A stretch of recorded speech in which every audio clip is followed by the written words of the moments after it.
Welcome to the Happy Black Woman Podcast, where we're on a mission to empower women to transform their lives through personal development and entrepreneurship. We bring you all the information, inspiration, and motivation you need to create a life of happiness, success, and freedom. Now, please welcome your host, the happy Black woman herself, Rosetta Thurman. Hello, everybody. Welcome back to the Happy Black Woman Podcast. This is Rosetta, and I am on the line here with June White. We're going to be talking about living an African-centered life. But before we do that, I want to thank you so much for all of the ratings and reviews you've been leaving for the podcast on iTunes. It has been great to read all of your amazing feedback, and we have just hit 200,000 downloads, over 200,000 downloads, because you've been spreading the word with your friends and family. So thank you for that. I am really grateful. And for those of you that haven't had a chance to leave a rating or review, please go to iTunes and search Happy Black Woman Podcast, and you can go ahead and leave us a rating or review. And what that does is it helps other women find the podcast much easier in iTunes. Thank you all again for your support. And now we're going to dive into today's episode with June White. June has been a part of our Happy Black Woman tribe, and she's really a part of our inner circle because she's a member of our Happy Black Woman Mastermind. And so I've had the chance to get to know June over the last few months and have seen her grow and build this empowering business. And before I get too much into it, let's welcome June. Hi, Rosetta. How are you? Hi, June. So glad to have you here. And I was about to get into what you do, but I was like, you should tell everybody what you do. So tell us your mission and tell us a little bit about the work that you do. Okay. So my mission is to provide a basic roadmap towards African excellence for my Black men and women who are looking for a way to live an African-centered life. And what does that look like for you? Like, what does that mean? I mean, there's so many ways that we could go down that road, just to give people an idea of what you mean by that. Yeah, it is definitely a vast topic. And the whole idea is for it to look, it's supposed to look in a way that shapes you. The end goal is just Black empowerment. So anything that is going to help out the African community to lift our communities to a better position in all areas. So many things we can talk about related to this topic, but I want to know, how did you get to the point where you wanted to have this focus in your business? I mean, everybody that we've been featuring, for those of you listening, I'm featuring them because I want you to see what it looks like for you to turn your passion, your purpose into a business. And what June is doing is what so many of you have an interest in, but you're like, this is just an interest, but really it could be a business. So June's inspiration is so great to have on the show. So let's tell us a little bit about your story and why you decided to turn this interest, this passion of yours, this calling really into a business that helps other people. So I started my background in accountancy, complete 180, just being involved in connecting with people who have knowledge of who they are and just of African-centered knowledge made me realize that I was missing something in my life working as a tax accountant. And I decided to do some digging and research and kind of found that path to figure out that I am who I am and that's not going to change. And it led me to a different path. So just more of teaching style and sharing knowledge and connecting people is what I'm really good at. So on that journey, I decided that I'm just going to do a flip and quit my job and start sharing that knowledge and getting everybody else that wants it on board. You know, I know that your work has such a community focus and really educating people and also bringing people together. What were some experiences that you had that really showed you the power of having that education or getting that education? My experience, I guess you could say, is just being a jack of all trades is something that I'm good at.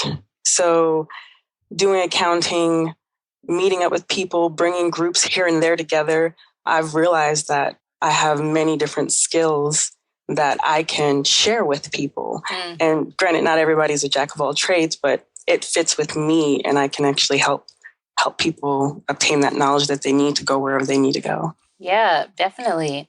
But what were some of the things that, maybe you experienced on your journey? Like some people, as they get clear on what they want to offer to the world, they read books, they attend workshops or events, or like, what were some of the things that you encountered on your journey of really getting more educated about who you are that lit your fire, that gave you that spark? Like, were there any books or people that you encountered? What was that experience like for you?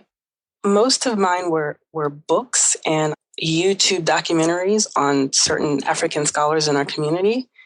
One of the major, I guess you could say, scholar that I fell in love with was Marcus Garvey. His quote, "A people without past history or knowledge of their past history, origin, or culture is like a tree without roots." And that made me, just lit a fire into me to find passion, to just figure out who I am as a Black female living in America so I can help empower those around me. Mm-hmm. And what did you find out? What you learn? Well, I'm learning, just some basic stuff I've learned, which region in Africa where I'm from, trying to do a little more digging in that sense.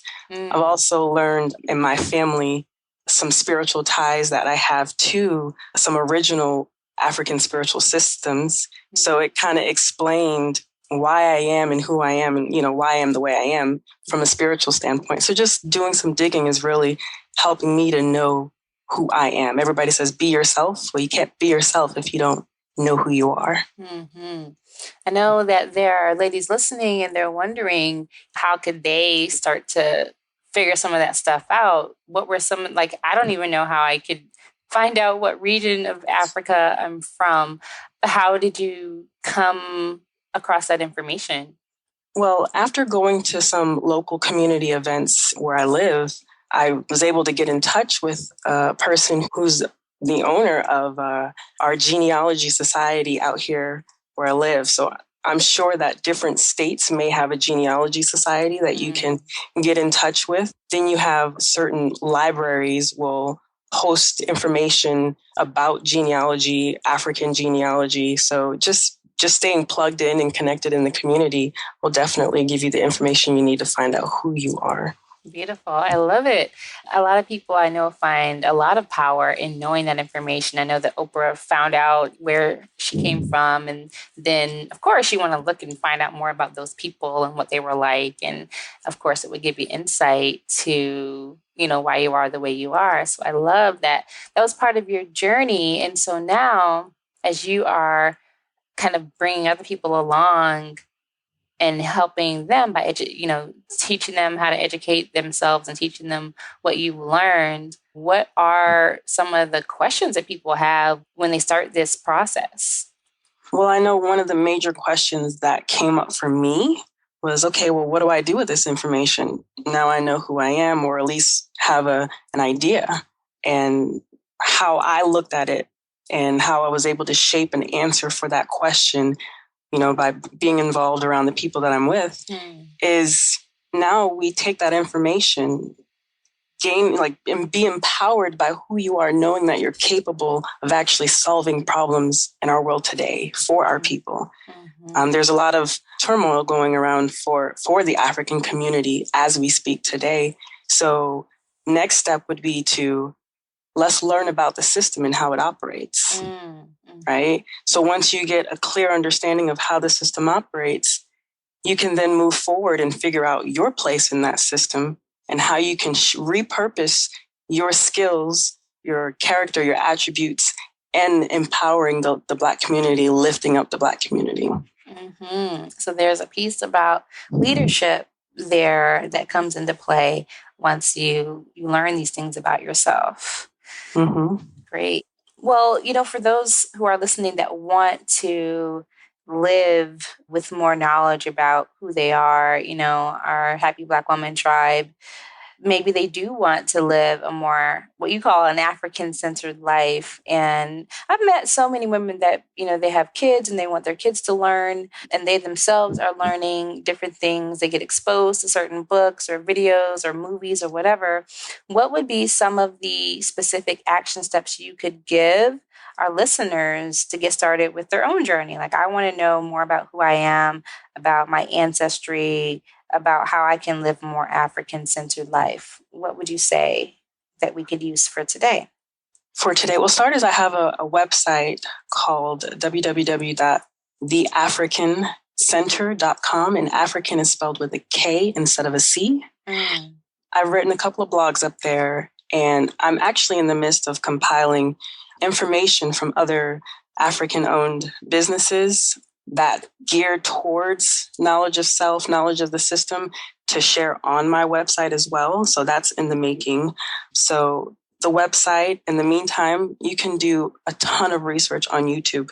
YouTube has so many different scholars out there. And like I said, if you go to the website, you'll see some names of the scholars, and then you can even Google those names and listen to some of their videos that they have, the podcasts and everything like that. So that's a good way to start.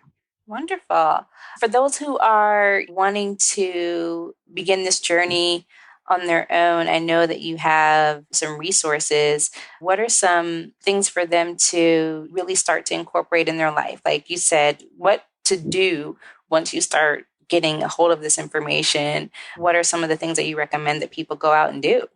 For starters, I suggest reading, because knowledge is power. It seems to be very underestimated, but knowledge definitely gets you where you need to be. So reading, but don't just read alone. After you read, connect with the community. Find a partner to study the material, because now you have someone to bounce ideas off of how you can make a difference. Because I may have some answers, but I'm one person in our entire community. I don't have all the answers. So we need to work together collectively as a community.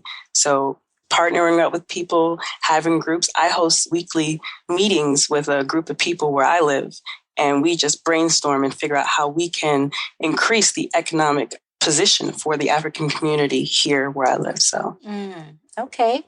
Wonderful. When you're speaking, I feel like I get this image of all of these people in a room, like with women, men, like a mixture of people, and they're all just knowledgeable and enlightened is the word I would use about their history and also what's possible for the future. So with this type of self-education, there's so many places that we can go. So what would be some of your initial recommendations where people can get started? Like, are there certain specific books that you recommend people get started with? And then, like, I know you've got resources on your site, but just for everybody listening right now, where would they get started with all of this information that's out there? For me, the first book that I started with was a book called My Life in Search of Africa. It's a 100-page book, really short, and it's by Dr. John Henrik Clarke. In his book, he lists other resources where he started. So that's like a really good platform to start off with, just learning about who you are. Beautiful. We will add that to our show notes as part of our book recommendations. Definitely not one that I've heard of. So I love adding different resources that people can take advantage of. So I know that you have so many topics that are related to living an African-centered life. But for the women listening, what are the benefits of that? Like, what have you seen in yourself and also in the people that you help once they get this information? And, for you changed careers, completely, that I know is part of your journey. What are the benefits of living an African-centered life? For the women that are listening, and I'm specifically speaking to women only, I've noticed in my search of our history that we women tend to be more spiritual, and not talking about religion, just spirituality, having a sense of who we are. And with the knowledge, we tend to have more confidence in who we are as African women. We are the mothers of civilization. Civilization started with us. When you look at the array of colors of human beings, the African woman is the only woman who can create all colors. So just having that sense of empowerment, of accountability, knowing that I am who I am. I'm powerful, all powerful. It sounds like so far off, but once you start learning and studying the traditional African spiritual systems and how powerful these women were, they ruled, they reigned, So knowing that that's within us, it kind of gives you that urge to leave a legacy behind, that in today's patriarchal system that only men can leave legacies behind. No, we did it too. We ruled right side by side by our men. Mm-hmm. I can definitely see how a lot of things that you're talking about are things that we may have learned when we were younger, but what it sounds like is that this is an ongoing process, that you don't just read a few books and then you get enlightened and then you're done. It sounds like it's an ongoing education that you have to dedicate yourself to. Would you say that's the case? Yes, that's the process of life. It's cyclical. You keep going and keep going deeper and deeper until you can't go anymore, and that's the end of life. So you're always growing. Mm-hmm. Well, you mentioned a little bit about the way that you support people. So you said that you put together groups, and I know that you also have a Facebook group as well. What are some of the topics that you discuss at your meetings and your groups that we can start thinking about as well?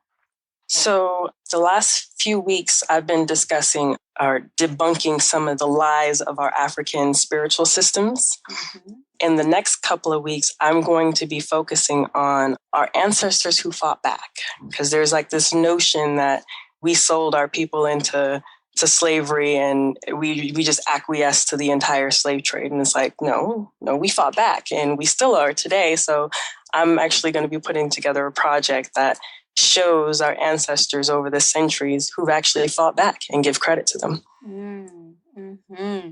When you say African spiritual systems, which ones are you referring to, just so that people can have an idea of what they can start researching? Sure. I'm just referring to the major three that I've learned about so far. One is the Kemetic spiritual system, and Kemetic is spelled Kemetic, Kemetic spiritual system. The other one, and the Kemetic spiritual system is based in Egypt, what is now known as Egypt. The other one is the Ifa system, and that's spelled IFA, which is based in the Yoruba tradition out of what is now known Nigeria. Mm-hmm. And the other one is the Voodoo system. People call it voodoo, all right?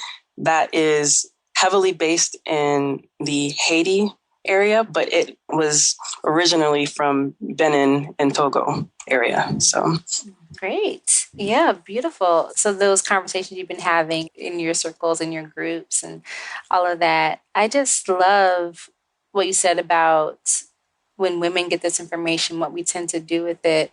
And the word that came to mind when you're talking was confidence. Confidence. We will get more confident in who we are. And not only that, confident in making better decisions about what we do when we know who we are. Because I think a lot of times, for whatever reason, we try to live up to certain expectations, whether it's family expectations, societal expectations. But wow, just getting clear and getting connected to our history can cause a lot of shifts, as you have demonstrated in your own life. Yeah, definitely. One of the major things is the being more in tune with femininity, especially for the African woman. In living in America today, we're taught that we have to be strong and be masculine and take care of everything. Or maybe the situation may be strategically arranged to where we have to burden everything because the man is not in the house for whatever reason. Well, when you study our history, femininity is our strength. You learn to embrace that again and not trying to out masculine another man. That's not where we take our pride in. So just learning how to function properly and not fight against what your own nature is meant for, you know? Mm-hmm. Yeah, I know that's a topic that a lot of women are interested in our community. Do you have any resources for women who are wanting to be more feminine? I can't think of one off the top of my list, but I do have plenty. What I'll do is I'll add a list of those on my webpage as well, so that way people can just start looking at the resources and searching for them and reading books, because I know there is a bunch of books I just can't think off the top of my head right now. Okay, cool. So we'll put your website in our show notes as well so that people can go back and check out your resources page. I am curious to know, you mentioned books about and authors that write about our history and things like that, but is there a book that you have come across in your journey that has really inspired you on your path to really follow your purpose and continue to keep going despite any challenges that you face? What are some books that you could, the top book that you could recommend that has inspired you in your journey? My top book, is The ISIS Papers, Keys to the Colors by Dr. Frances Cress Welsing. It just kind of opens your eyes to the signs that are out there, but we don't realize because we're not trained to recognize them. Mm. And that has really jump-started my journey to all of this, so to speak, after my life in search of Africa. Mm. Next would be The ISIS Papers. Yeah. Great. Thank you. Thank you for that. We are going to have like a syllabus on our show notes based on June's interview today. Well, I know that you have been on this journey to turn your passion and this calling that you have into a business. And I wanted to know if you could give any piece of advice to the woman that's wondering, how she can turn her interest, her passions, her purpose into a business as well. What would be the number one tip or piece of advice you would give her? So in the Ifa spiritual system, the Yoruba language, there's a word called Ori, O-R-I, and that is your spiritual head. And I would tell the woman today to trust in your Ori. No matter how little you may know about your ancestral roots, they're deeply rooted in us, so we're connected to it. And trust that your Ori will guide you where you need to be. Mm-hmm. Wonderful. I love that. Trust is so important. Trust is so important. Well, I know that there will be people who want to stay in touch with you. And so just so that everybody can access your resources, join your Facebook group, where should they go to find those things? So on the resource page of my Facebook group, which is not live just yet, like I said, I was in the midst of updating it, I will have the Facebook group on that resource page. But in case those of you who want to go there now, you can just go to www.facebook.com/groups/Jegnaship, and that is spelled JEGNASHIP. Great. Beautiful, June. Well, we will post all of these links on our show notes from June's interview, but thank you so much for being on the show. Thank you, Rosetta. I appreciate your time. Awesome.